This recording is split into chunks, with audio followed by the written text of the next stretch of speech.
నిజంగా ఇది నేను ఒక నిహారిక బ్రదర్గా నేను రాలేదు ఇక్కడికి. మీ అందరి వర్క్ చాలా ఇష్టపడి నేను మిమ్మల్ని కలుద్దాం అనుకున్నాను. In fact I want come to pink elephant production and meet. That is last day of talkie. ఇంకా అయిపోయింది దీంతో సినిమా ఇవాళే. సో ఐ సెడ్ కుదిరితే ఇక్కడికే రా పాప అని. Hope you guys heard that, huh? అయిపోయింది. ఎవరికైనా ఏదైనా delays No, I think it's done. It's done, talk is done.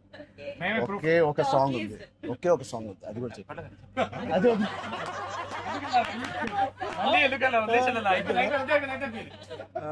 అంతేగా. Scene one of the biggest pillars అంటుంది సంగీత్ గురించి. నేను మళ్ళీ చెప్తాను. ఏంటి ఎలాగా దీన్ని నిలబెట్టావు చెప్పు. పేర్లు అలా ఇస్తారు కదా, అవునా? జస్ట్ మేము ఏదో ఉన్నామంటే ఉన్నాం. మంచి లక్కీ హ్యాండ్. ఫ్యూచర్ లో మీ అందరితో సినిమాలు చేయాలనుకుంటున్నారు. చెయ్యాలి.